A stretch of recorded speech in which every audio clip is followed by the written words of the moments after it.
Welcome, Rick.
Hello, Karuna. Welcome.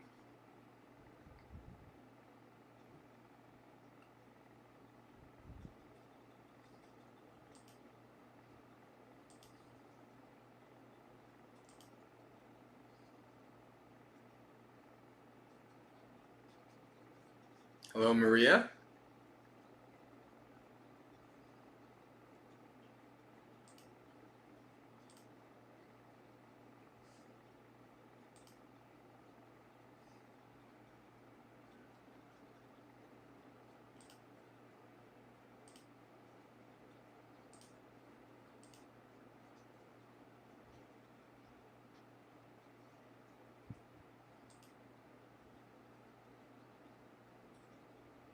We'll give it another couple minutes and then we'll get started.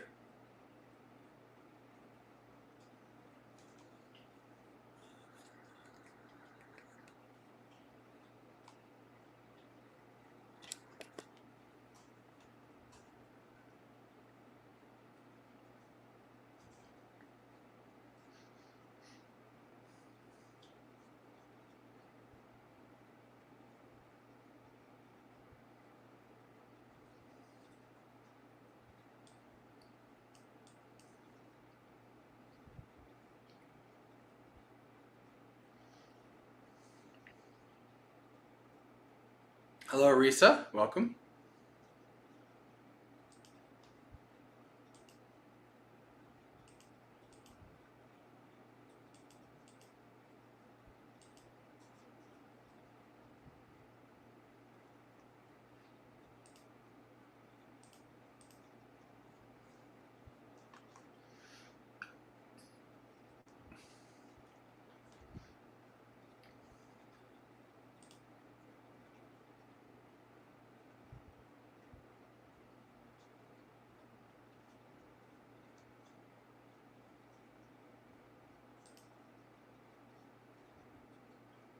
All right, we'll get started in about a minute.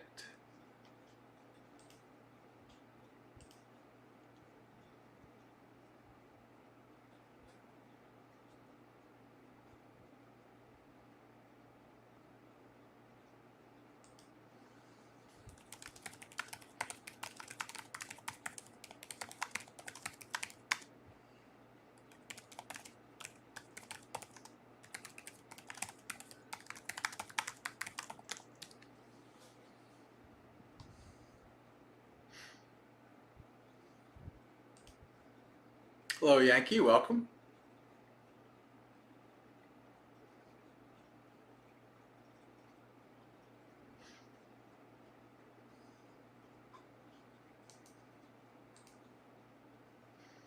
All right, let's share screen.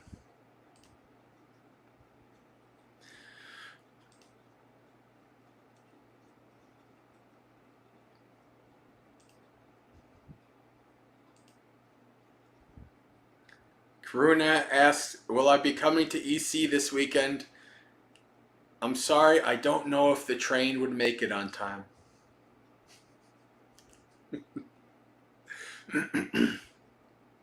I'm catching a flight to Colorado on Thursday, so no, I won't be there at Empty Cloud.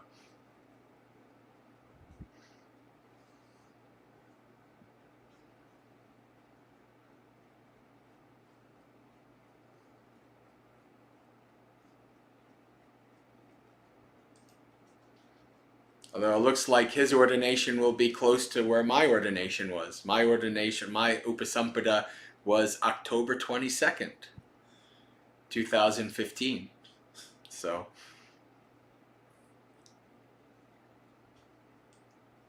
right after the Vasa is a good time for an ordination because you get to live for a whole year as a zero Vasa monk. All right, let's get started.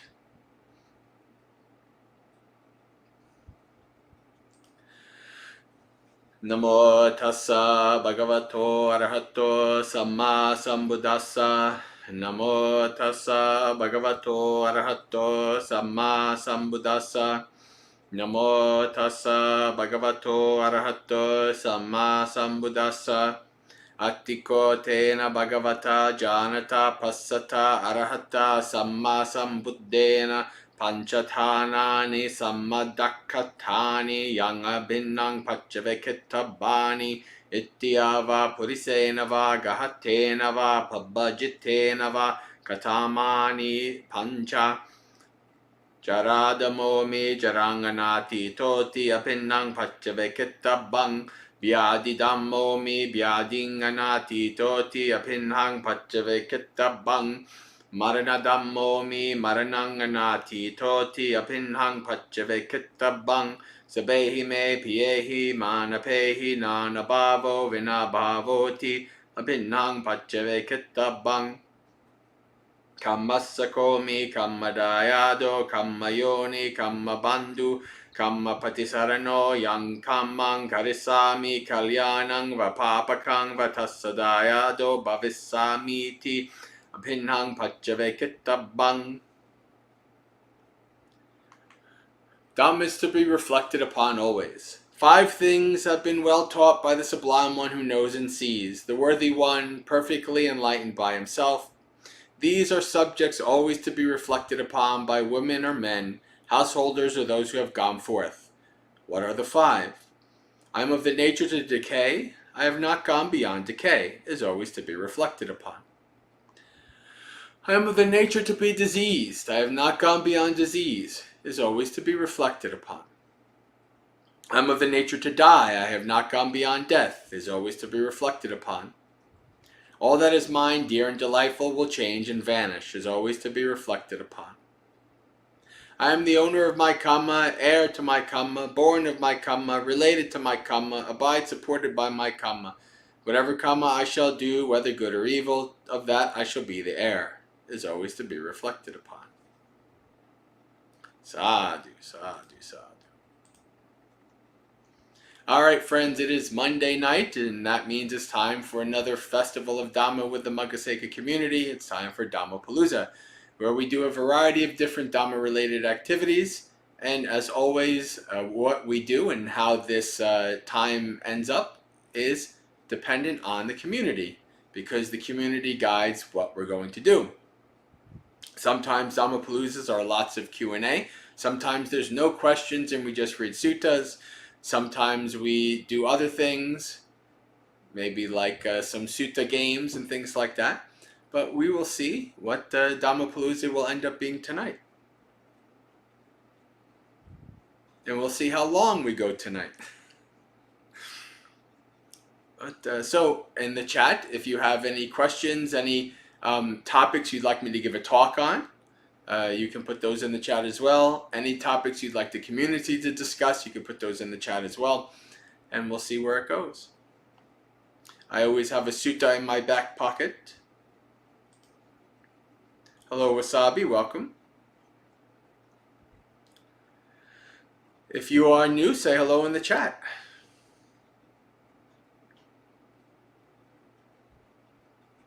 There always tends to be way more people. You can never really trust the numbers that they give.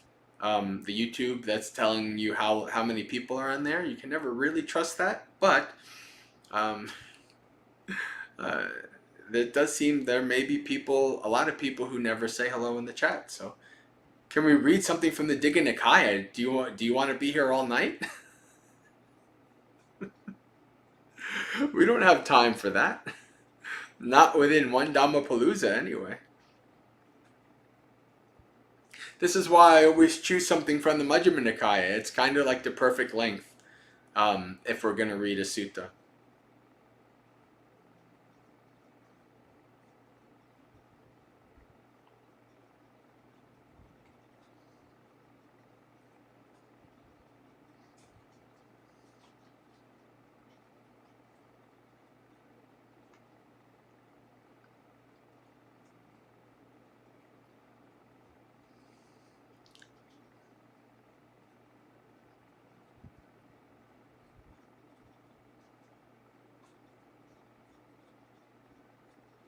Gregory watched a movie about Japanese soldiers becoming monks. Very good. I assume this is World War II.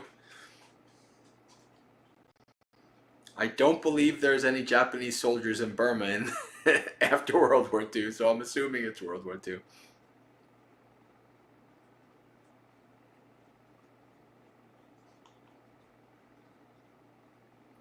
Yeah, there's one of my favorite war movies. I think it was called Thin Red Line.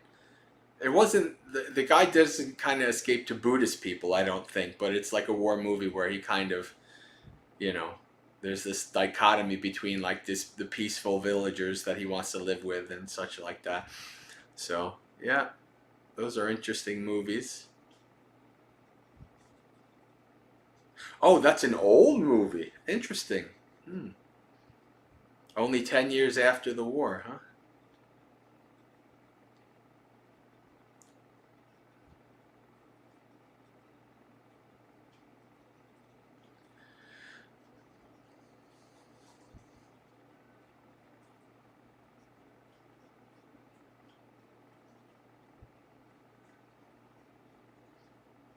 Yeah, if you watch Asian cinema, you will see more Buddhism in the movies. Um, Not a huge amount more, but you will see some.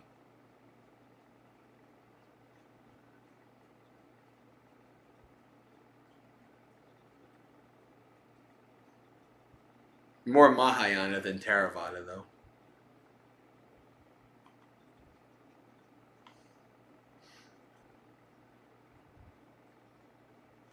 It looks like the chat is quiet, so I'll give it another minute to see if any questions pop up, and if not, we'll read a sutta, I think.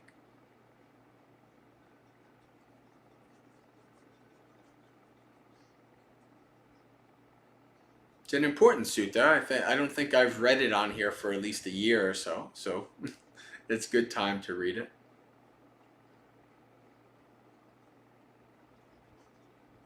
It's about our old friend Mara.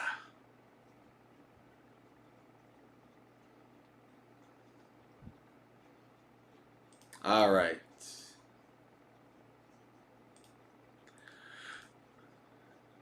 Share screen.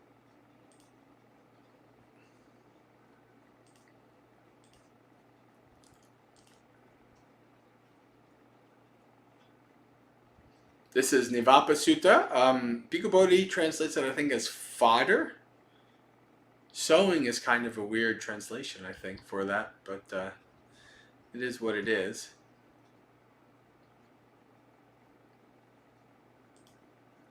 So I have heard. At one time, the Buddha was staying near Savatthi in Jeta's Grove in Attapindika's monastery. There, the Buddha addressed the mendicants. Mendicants, venerable sir, they replied. The Buddha said this. Mendicants, a sower does not sow seed for the deer, thinking, may the deer enjoying this seed be healthy and in good condition. May they live long and prosper. I don't think I've read this one of Bhante Sujato translation before. But I don't think I've ever seen his little Spock Star Trek thing. Live long and prosper. That's great. A sower A sower sows seed for deer, thinking, when these deer encroach or where I sow the seed, they'll recklessly enjoy eating it. They'll become indulgent, and then they'll become negligent, and then I'll be able to do what I want with them on account of this seed.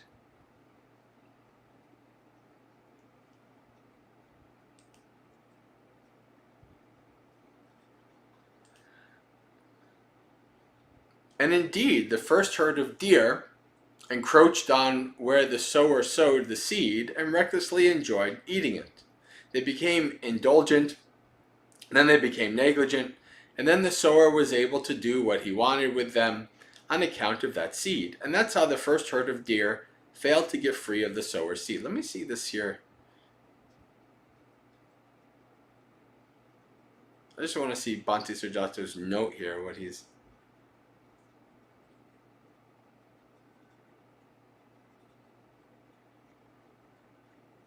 Alright, so yeah, he is addressing why he chose sower as opposed to bait, which is another way that this is translated.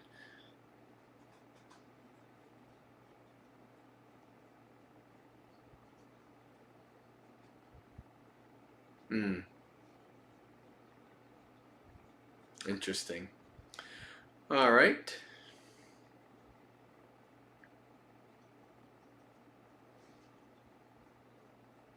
And that's how the first herd of deer failed to get free from the sower's power.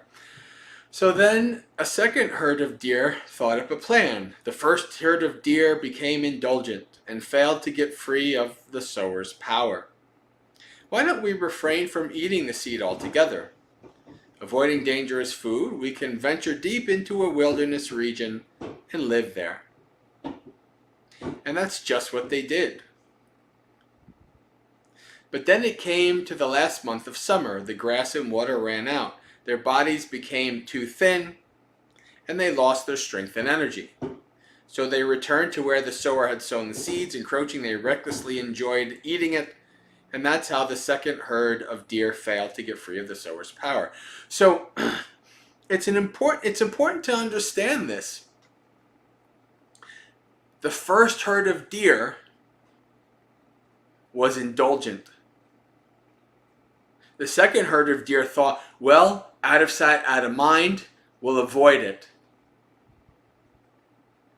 It's like using the willpower. Problem is, eventually, it runs out. Problem is, eventually, you get to it. If you get in a tough enough situation, you'll go back, right? So either extreme, either completely indulgent in it or complete asceticism from it, is a trap. You're going to fail in that regard. Hello, Visaka.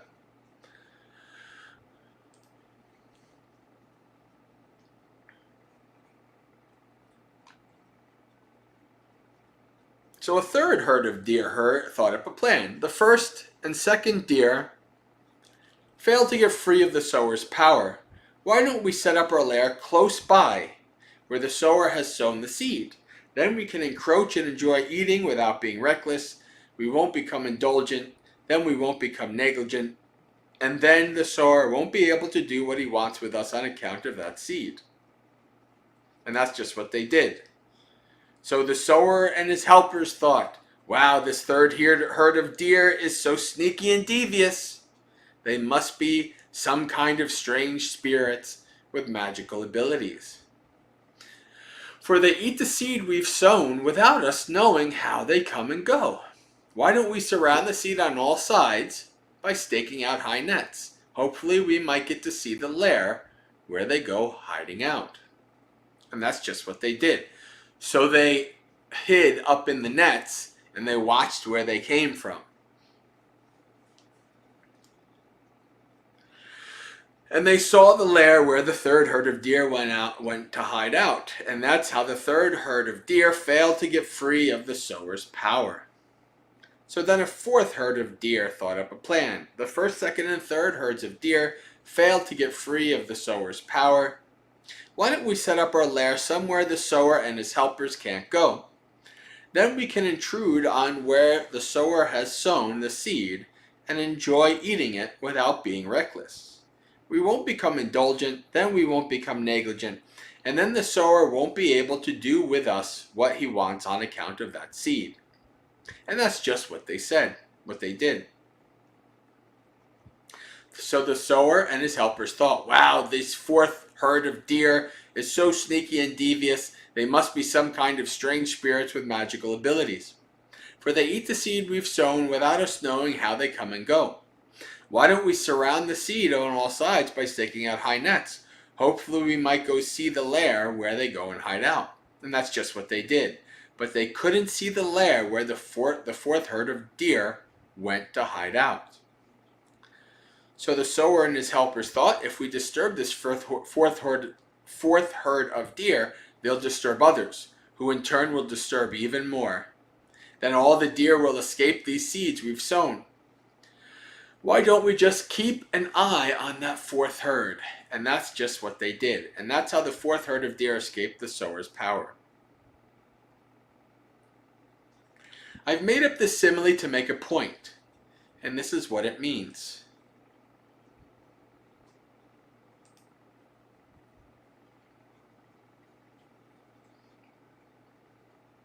Seed is the term for 5 kinds of sensual simulations. The sower is the term for Mara, the wicked. Sower's helpers is a term for Mara's assembly. Deer is a term for ascetics and Brahmins. Now the first group of ascetics and Brahmins encroached on where the seed and the worldly pleasures of the flesh were sown by Mara and recklessly enjoyed eating it. They became indulgent, they became negligent, and then Mara was able to do what he wanted with them on account of that seed and the worldly pleasures of the flesh. And that's how the first group of ascetics and Brahmins failed to get free from Mara's power. This first group of ascetics and Brahmins is just like the first herd of deer, I say. So then a second group of ascetics and Brahmins thought up a plan. The first group of ascetics and Brahmins became indulgent and failed to get free of Mara's power. Why don't we refrain from eating the seed and the worldly pleasures of the flesh altogether? Avoiding dangerous food, we can venture deep into a wilderness region and live there. And that's just what they did. They ate herbs, millet, wild rice, poor rice, water lettuce, rice bran, scum from boiling rice, sesame flour, grass, or cow dung. They survived on forest roots and fruits, or eating fallen fruit. And this is somewhat similar to the Buddha going through his mortification period, where he would only very non-nutritious, non-caloric things, even as much as just a grain of rice. They survived on forest roots and fruits and eating fallen fruit, but when it came to the last month of summer, the grass and the water ran out, their bodies became too much thin, and they lost their strength and energy. Because of this, they lost their heart's release.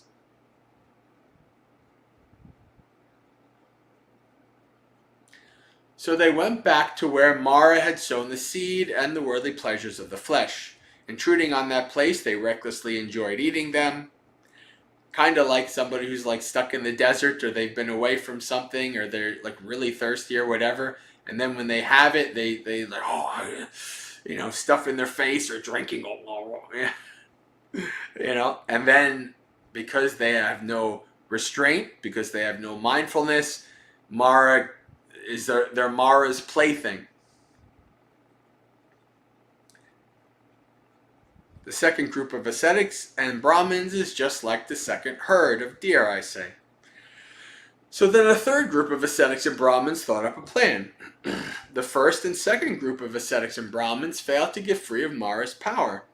Why don't we set up our lair close to where Mara had sown the seed and those worldly pleasures of the flesh? Then we can encroach on it and enjoy eating without being reckless. We won't become indulgent, then we won't become negligent, and then Mara won't be able to do what he wants with us on account of that seed and those worldly pleasures of the flesh. And that's just what they did. Still, they had such views as these. So they were not entrapped by sensual pleasures, but they were entrapped by views. The cosmos is eternal, the cosmos is not eternal, the cosmos is finite or infinite, the soul and the body are the same thing or different things, or that after death a realized one still exists or no longer exists, or both still exists and no longer exists, or neither still exists nor no longer exists. And that's how the third group of ascetics and Brahmins failed to get free from Mara's power. This is the third group of ascetics and Brahmins. It's just like the third herd of deer, I say. So then a fourth group of ascetics and Brahmins thought up a plan.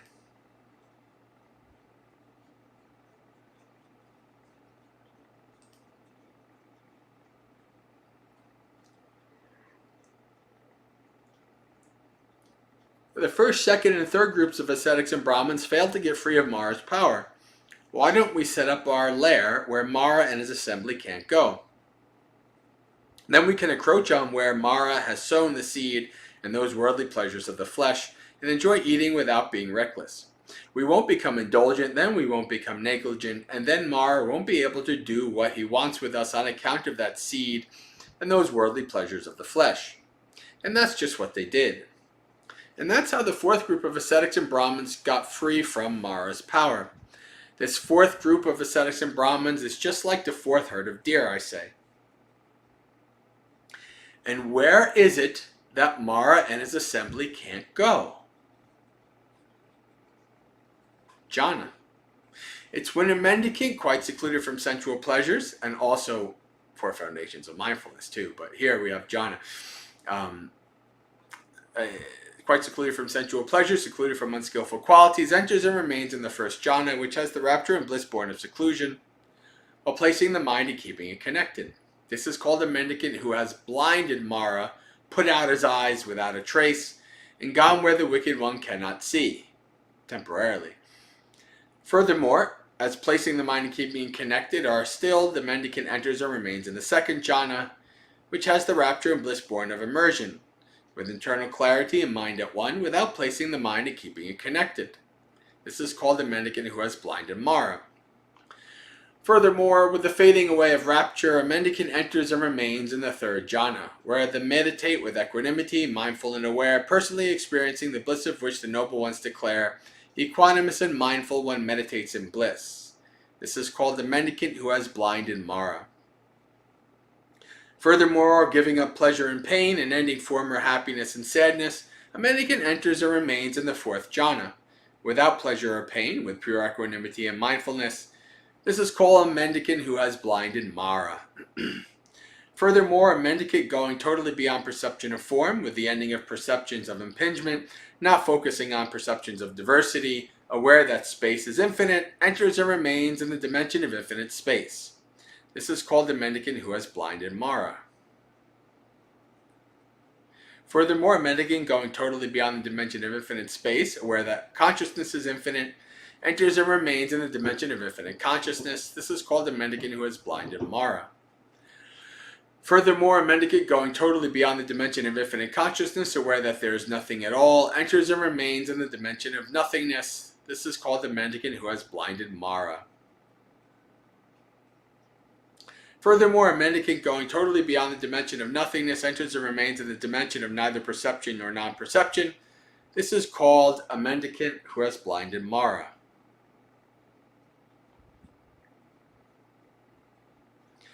Furthermore, a mendicant who is going totally beyond the dimension of neither perception nor non-perception enters and remains in the cessation of perception and feeling, and having seen with wisdom their defilements come to an end.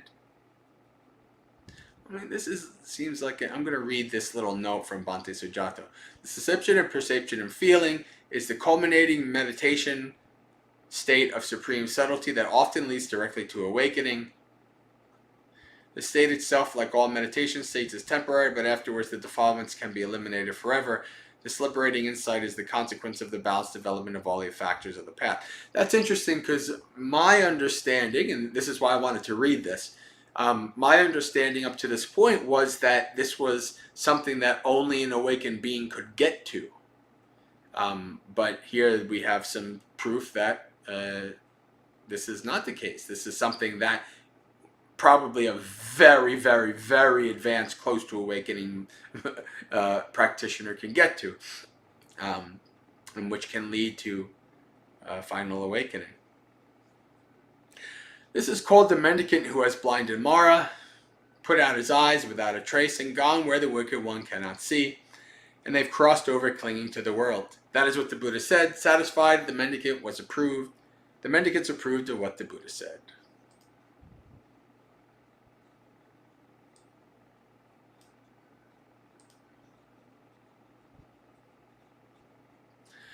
All right, questions, comments? I see Gregory has a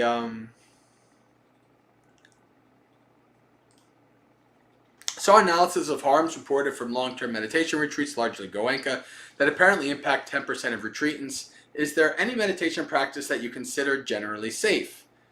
Are there any practices that you think need a teacher? So,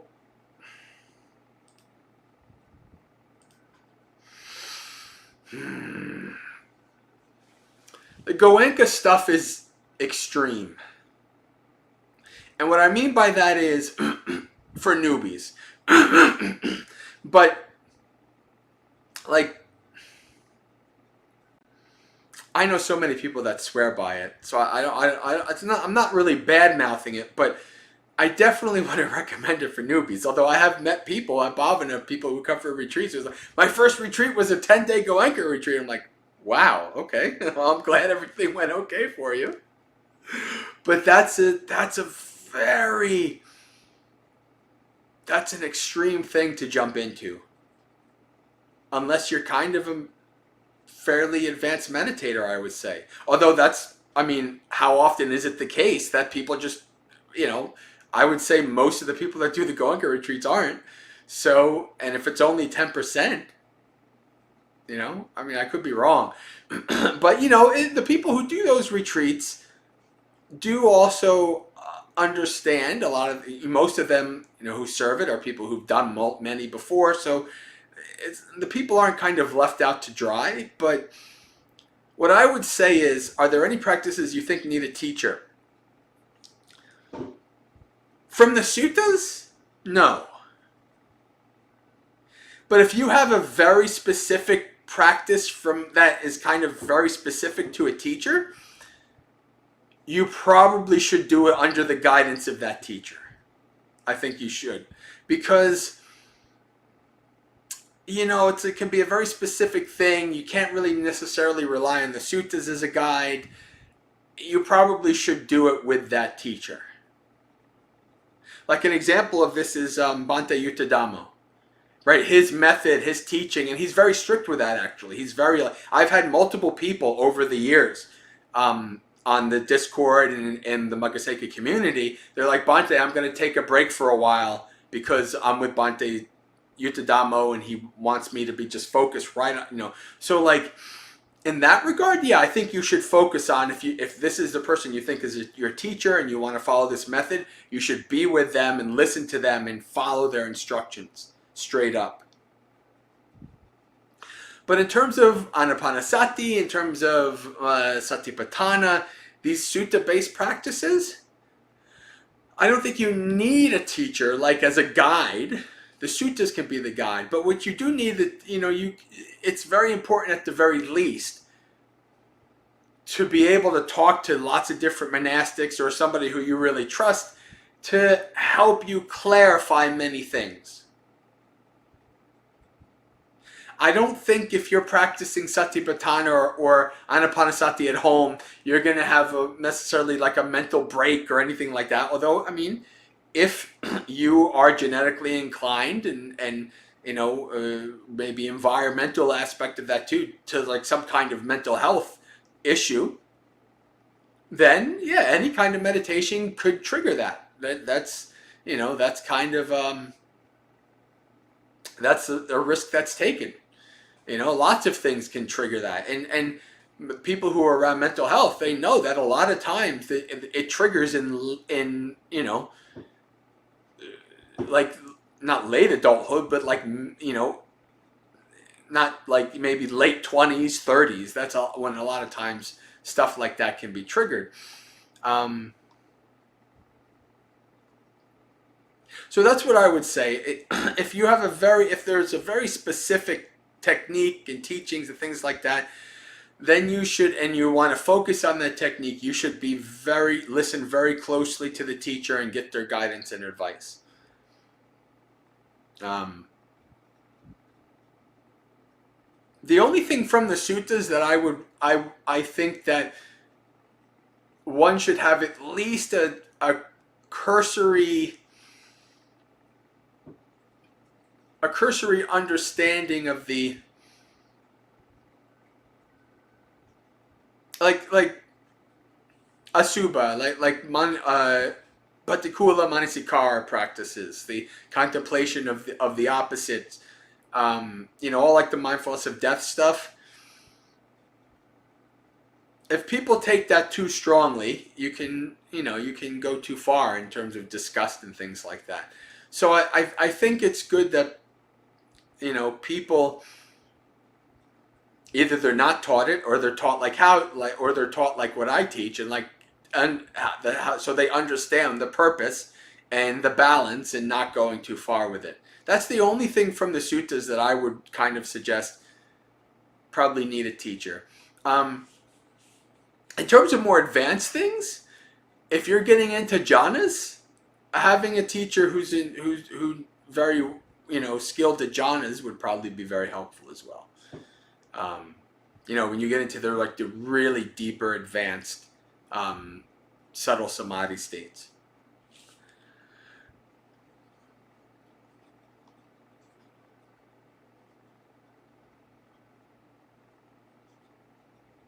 But 10 hours a day of meditation for 10 days straight is an extreme thing to jump into. It really is. It really is. Especially when all of that's sitting. That's one of the main reasons I will never ever do a Goenka retreat.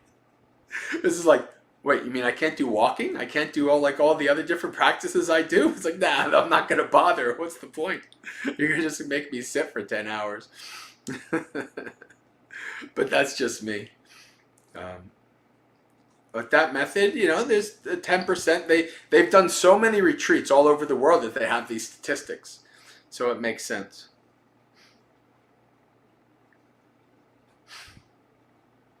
I think also,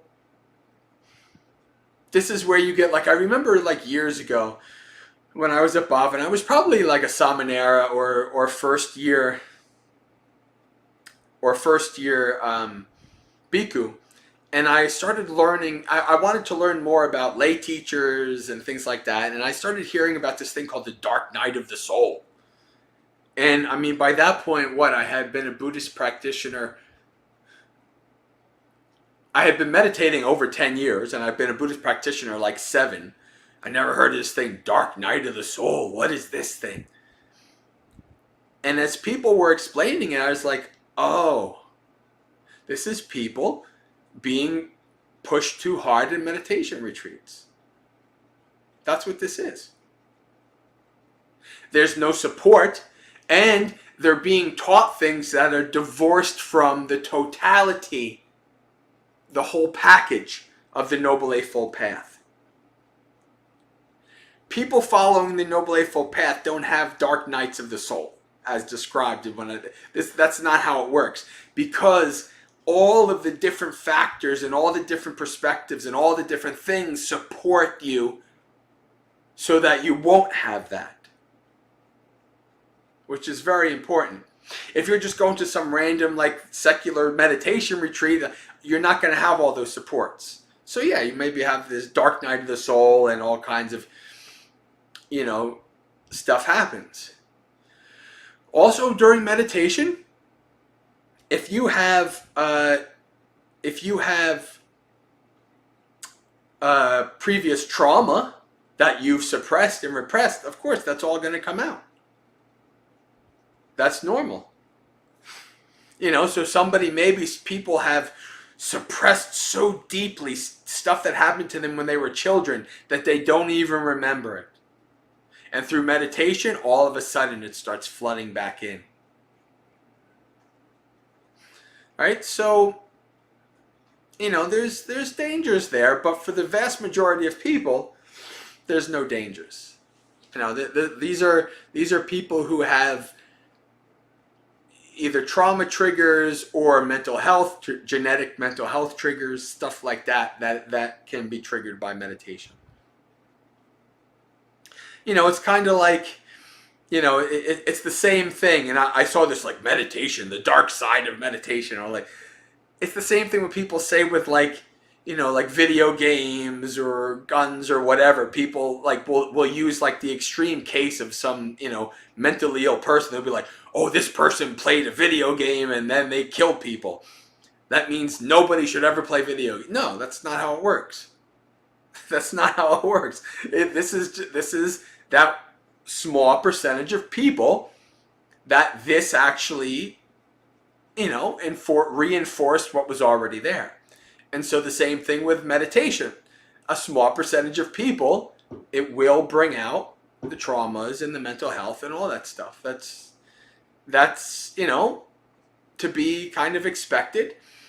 And it's a hell of a thing, but you know, what are you going to do? Just say that meditation is bad for you? Don't meditate?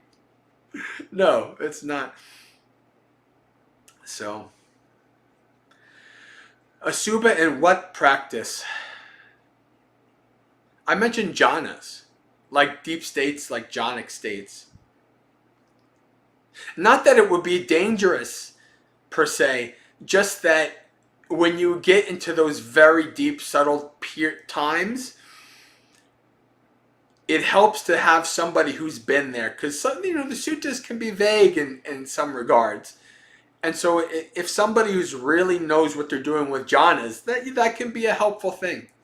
To have somebody when you get to those very deep, advanced states of samadhi.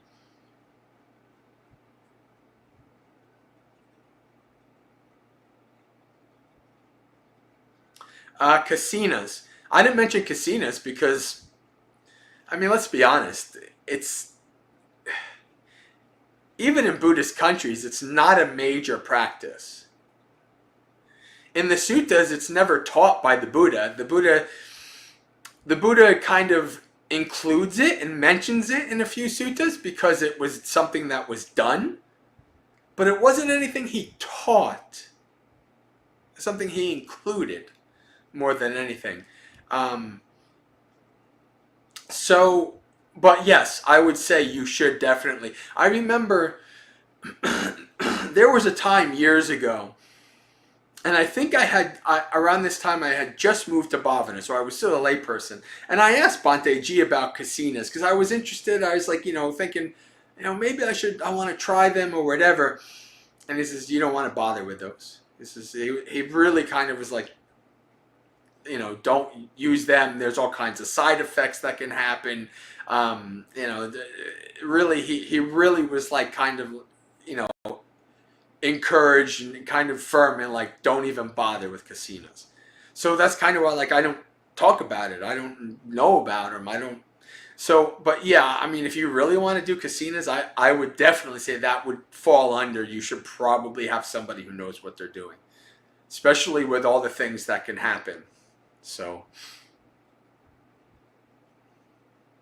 I don't remember some of the things Bhante Ji said, other than like, you know, what the color or the image or whatever that you're focusing on, like being like permanently like burned into your vision and stuff like that. I mean, is it true? I don't know. But, you know, again, if you read the suttas, kasinas are not a Buddhist practice. They're not. The Buddha does not. There is no kasina meditation sutta. It's just something that was done at the time, and so the Buddha would, you know, talk about it here or there, and include it in some suttas. But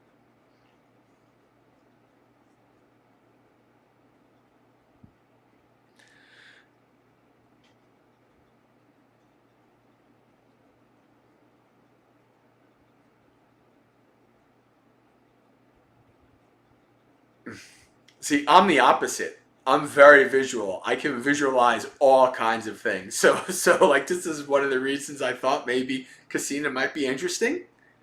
You know, I think at that point I was kind of at a little, a struggle in my meditation, and I wanted to maybe try something different. Maybe it was something to that effect. You know, when I do my metta visualizations, like the spreading the circle out, like I have, like, it's almost like out of an anime, or like a wizard, like, stuff like coming at, like, bursting out, and metta to all beings, and so like I have a very, like, big visualization, which is also very helpful in mindfulness of death stuff too. I remember one time doing my normal mindfulness of death stuff in front of the skeleton, in front of Jack at Bhavana. And I had this visualization all of a sudden of my body just essentially, like, not blowing up per se, but like kind of like just falling into like 1,000 pieces and it being laid down on a table. It was really powerful. It's just like, wow, like this is, like this is quite a powerful visualization.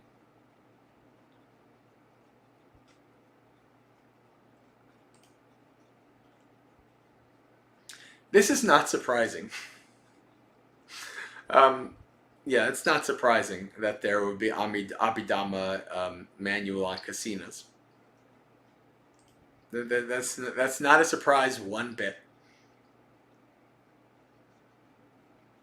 Again, it was a practice at the time of the Buddha. It's still a practice today. It's an ancillary practice. It's not one of the main ones, but in some traditions, in some circles, it's probably very prominent.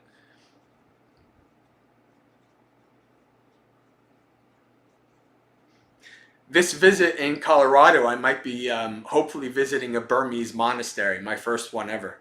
So we'll see. I'm quite interested to be around more Burmese Buddhism because I have almost really no contact with it. I never have. No. It's not as popular as Sri Lankan and Thai in terms of immigrant people. I'm sure there is probably one in New Jersey somewhere now.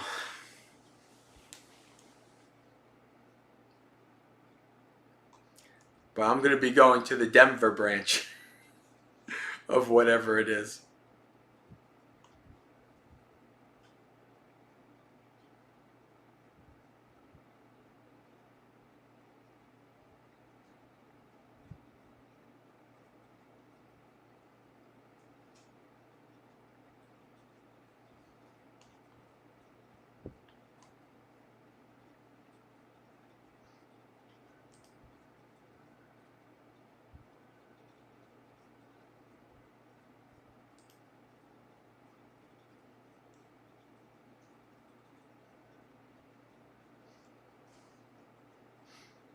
I am going to be at a Katina on November 2nd, but it's going to be in California. I'm going to be with Karuna Buddhist Vihara, myself and Ajahn Nisabo, and Aya Suvijana, who you may have met at Empty Cloud Karuna. She's going to be there, and Aya Nyanika. So it's going to be an interesting packed house.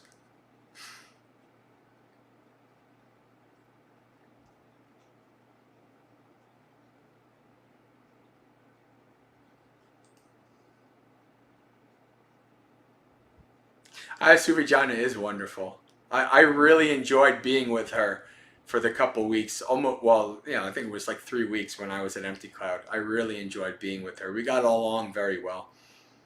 So, yeah.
Yeah, sure, Karuna. I was actually thinking about reading the sutta that that was mentioned about the cessation of perception and feeling. It's a small one, so I think and we have some time. I might end at the hour mark since I'm tired and I'm going to be traveling tomorrow. Um, but let's see. Yeah, Nirodha Sutta. The Buddha's any sutta where the Buddha is yelling at Udayi is a funny sutta for me. So, so this was the sutta Bhante Sujato mentioned in terms of related to the cessation of perception and feeling.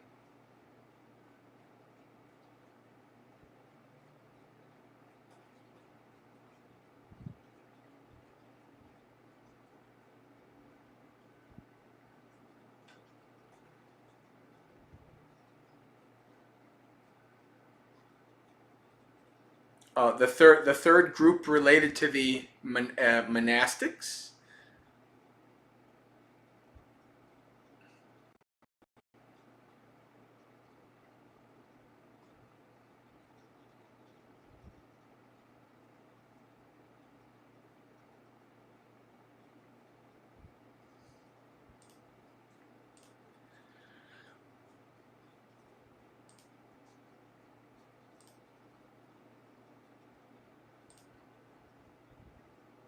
Wait, what did I?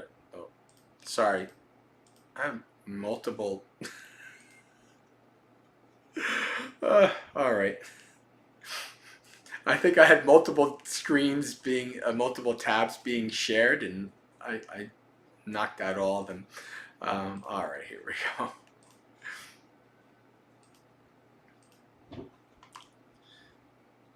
The third herd of deer thought up a plan. Why don't we set our lair close and then go in? But Mara saw them because they put because they looked out for them. So now the third herd, the third type of monk. Oh, it's the ones that have the views, that have wrong view. Cosmos is eternal or not eternal, infinite or infinite, etc.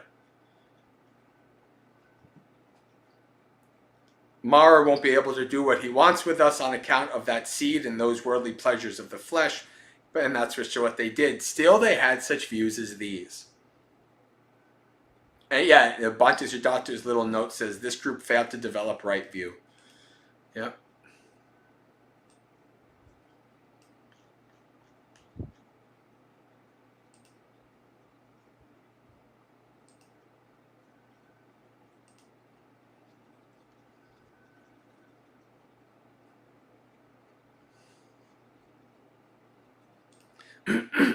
Yeah, well, what they figured was if we're in a hidden spot close enough, we can do like a surgical strike. We just get in there, get the seeds, and come out real quick, and then they won't be able to know. They won't know where we were. Problem was, even though Mara, even though the sower, the hunter, whatever you want to call him, was like, oh, they're very smart. We're smarter. We find out where they live, and then we went after them. So, yeah. All right, cessation.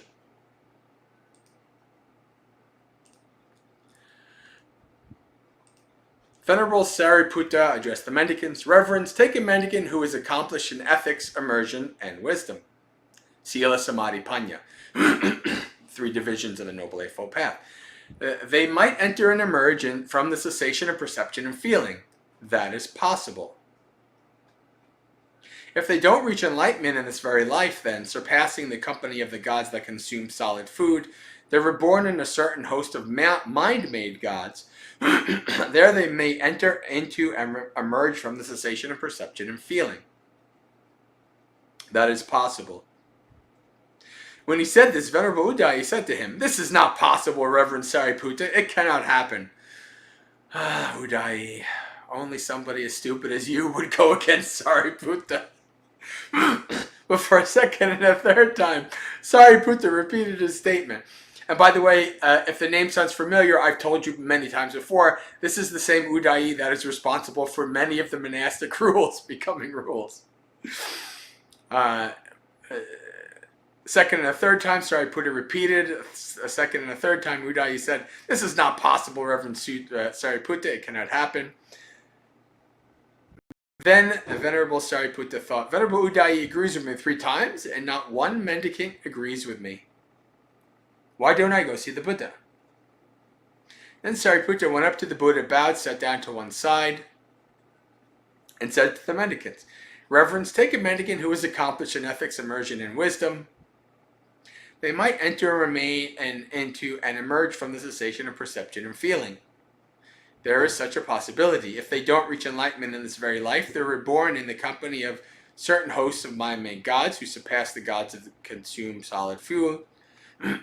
There they might enter and remain in the cessation of perception and feeling. That is possible." When he said this, Udayi said to him, "This is not possible," for a second or third time. Then Venerable Sariputta thought, "Even in front of the Buddha, Venerable Udayi disagrees with me 3 times, and not one mendicant agrees with me. I'd better stay silent." Then Sariputta fell silent. Then the Buddha said to Venerable Udayi, "But Udayi, do you believe in a mind-made body? For those gods, sir, who are formless, made of perception." "Udayi, what has an incompetent fool like you have to say?" "How on earth could you imagine you've got something worth saying?" I love it. That's so great. Then the Buddha said to Venerable Ananda, "Ananda, how can you just watch while a senior mendicant is being harassed? Do you have any compassion for a senior mendicant who is being harassed?" Then the Buddha addressed the mendicants. "Mendicants, take a mendicant who is accomplished in ethics, immersion, and wisdom. They might enter into and emerge from the cessation of perception and feeling. That is possible." So I don't have the Pali here. I'd like to understand what they mean by accomplished in Sila, Samadhi, and Panya. If that, apparently it doesn't mean fully awakened. I wonder if it means one of the other stages. Not sure. They might enter and remain. This is possible. If they don't reach enlightenment in this very life, they're reborn in the company of a certain host of mind-made gods who surpass the gods that consume solid food. There they might enter and emerge from the cessation of perception and feeling. That is possible. That is what the Buddha said. When he had spoken, the Holy One got up from his seat, entered his dwelling.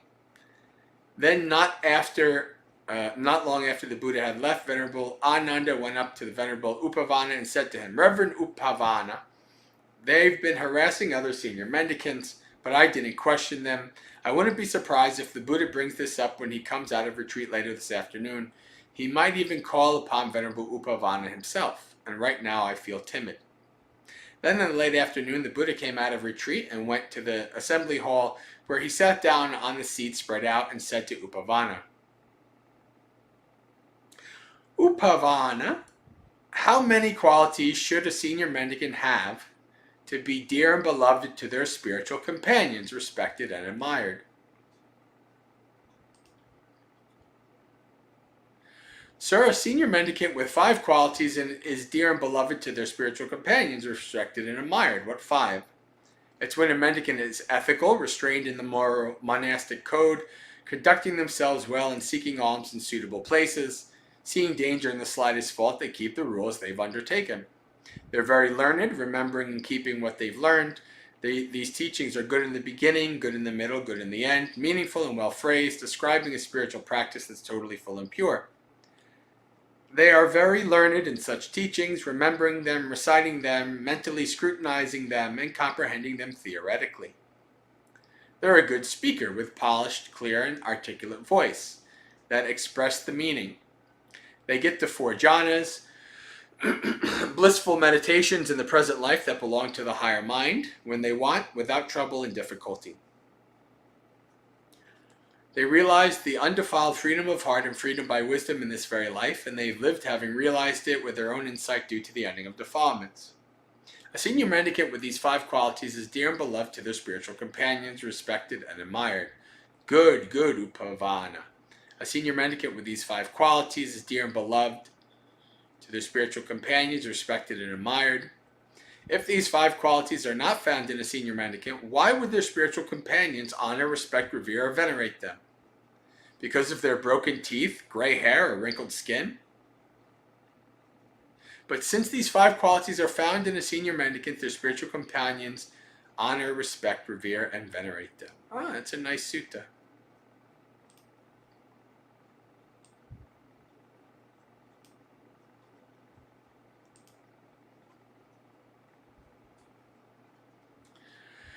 All right, it's 8 o'clock and there's nothing going on in the chat, so I think this is a good time to end. Next time I do this, I will be in Colorado. So, Sukihotu, may you be happy and at ease, practice well and be well. May you have a spiritually successful and peaceful practice until we meet again, which, if I'm alive, could be Monday, a week from now, for another Dhammapalooza. So have a good week. And yes, I agree, Gregory. It is very interesting. You do see such things in the Vinaya, though, especially the Buddha coming down on monks like that. Udai definitely deserved it. All right, friends. Be well.